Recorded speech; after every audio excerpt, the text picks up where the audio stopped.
c'est là que je regarde. C'est pas là, c'est là. Je réfléchis beaucoup, je ne peux pas m'empêcher de raisonner, d'analyser en permanence, comme beaucoup de gens.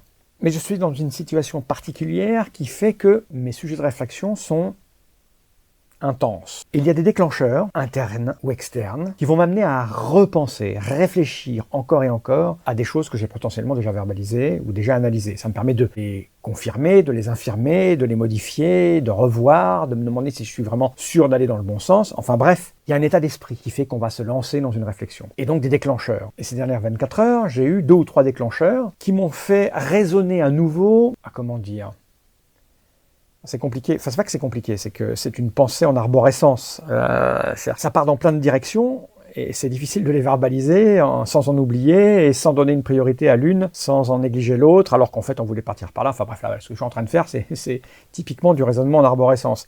Bref, voilà la situation. Je suis en train de travailler personnellement sur un projet créatif, on va dire, personnel, qui me fait me projeter, parfois à long terme, parce que si ce projet va peut-être déboucher sur quelque chose qui sortira dans 1 an, je ne peux m'empêcher de réfléchir à la communication autour de ce projet. Surtout que pendant 20 ans, j'ai moi-même été un point relais de communication entre les créateurs et les potentiels consommateurs. Il y a 24 heures à peu près, il y a eu 2 déclencheurs externes qui m'ont fait repenser à ce qu'est le journalisme. Est-ce que les journalistes sont encore utiles? Dans quelles circonstances ils sont utiles? Et est-ce que moi je vais en avoir besoin, par exemple? Ces 2 déclencheurs sont les suivants. Une petite conversation que j'ai eue via les réseaux sociaux avec Martin Wittberg, qui regrettait un petit peu le fait que les gens ne s'informaient plus que par les réseaux sociaux et plus par la confiance qu'ils pouvaient mettre dans des journalistes et dans leur analyse et leur pertinence. Et puis un éditorialiste qui expliquait sur un plateau télé que le journalisme était mort parce que les réseaux sociaux l'avaient tué. Ça, c'est une vue de l'esprit que j'ai verbalisée déjà il y a quelques années. Le journalisme est en train de mourir parce que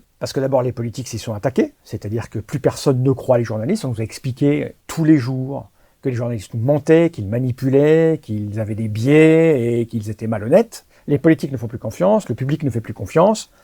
Ça devient très compliqué.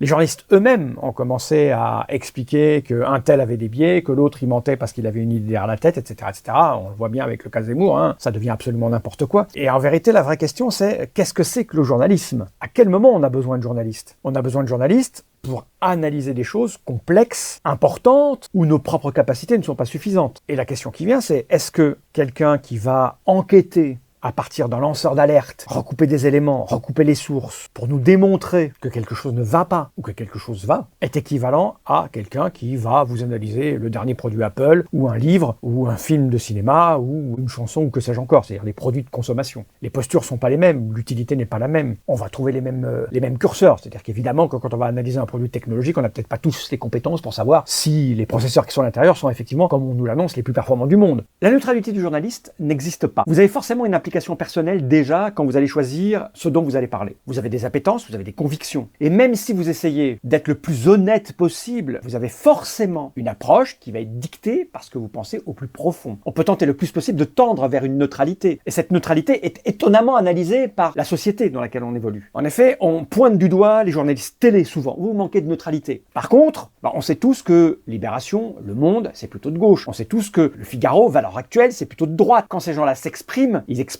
un point de vue qui n'est absolument pas neutre et ça ne gêne personne. Bien au contraire, on sait que ça va être une vision d'un événement plutôt de droite ou plutôt de gauche. Ça donne un éclairage. On devrait peut-être lire les deux pour se faire sa propre opinion, plutôt que de se conforter dans une opinion que l'on a déjà. Dans la consommation d'un produit, de quelle neutralité on a besoin? Est-ce que le journaliste est important? Parce qu'en vérité, le journaliste n'est qu'un point relais entre une information et le client de l'information. Le journaliste, lui, là, il est là pour tirer au clair les embrouilles, les biais, les déformations qu'il pourrait y avoir. Sous-entendu, le client de l'information, celui qui va la recevoir, n'est pas capable, seul, d'avoir un libre arbitre et de détecter les biais qu'il pourrait y avoir. Mais là, encore une fois, tout dépend de ce dont on parle. Si on parle d'un téléphone, par exemple, évidemment qu'il y a des biais qu'on ne maîtrise pas trop. Mais dans une œuvre de l'esprit, un film, de la musique, un jeu, de la littérature, est-ce que le journaliste est important? Est-ce qu'on peut pas se passer de ce filtre? La conversation avec Martin Wittberg venait du fait qu'on parlait du secteur que je connais depuis très longtemps, 20 ans, le secteur du jeu de société. Et ça fait des années déjà que certains se plaignent qu'il n'y ait pas de vrais journalistes dans le monde du jeu de société.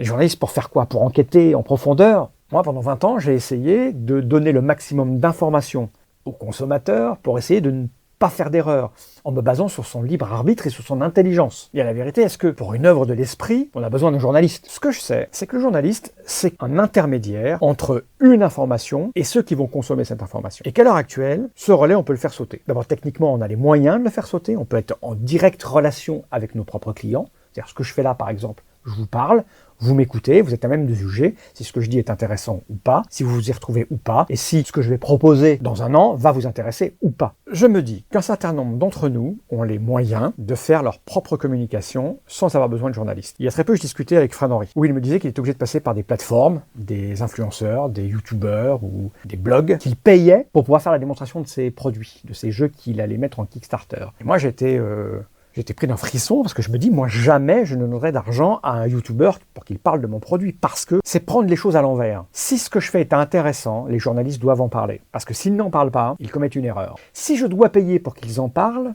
c'est que mon réseau n'est pas assez grand, c'est que mon produit n'est peut-être pas assez intéressant, et que donc si mon produit n'est pas assez intéressant, pourquoi je donnerais de l'argent pour que quelqu'un le mette en avant, alors que c'est pas intéressant? Je parle encore ça, j'ai encore fait 10 minutes là. Ça, c'est la difficulté de la pensée en arborescence, c'est que je pars sur 50 000 trucs à la fois. Ce que je sais, c'est que je vais essayer, moi, de prendre à bras le corps ma propre communication, en faisant partager régulièrement mon travail. Je vais monter une chaîne YouTube consacrée au projet Mashup, sur laquelle je vais parler du développement du projet, de mon approche, de là où j'en suis, des points de doute, des points de changement. Je vais expliquer pourquoi je fais des choses. Je vais parler du jeu de rôle en général, du jeu de rôle en particulier. D'abord pour échanger. J'aurai rien à vendre. Ce que je vais dire, vous pouvez le prendre pour vous, sans rien dépenser. Et à un moment donné, il y aura un produit qui sera proposé. Et s'il vous intéresse, vous l'achèterez, mais ce ne sera pas obligatoire. Je peux le faire parce que j'ai la chance de maîtriser la chose vidéo. Je sais monter, je sais filmer.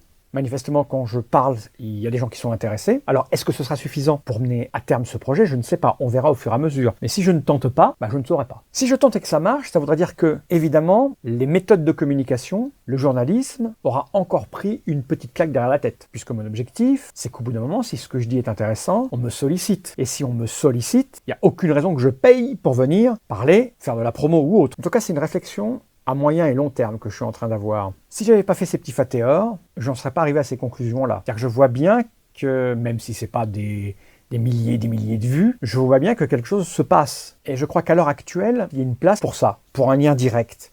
C'est-à-dire que moi, je travaille sur quelque chose. En tant que créatif, je sais que les créatifs sont ceux qui touchent le moins d'argent et qu'il n'y a aucune raison qu'on dépense plus d'argent que ce que moi je vais en gagner pour en faire la promotion. En gros, imaginons que je fasse mon jeu de rôle. Imaginons qu'il y ait 1000 personnes qui l'achètent et que je touche 50 centimes par jeu de rôle vendu, ça va me faire 500 €.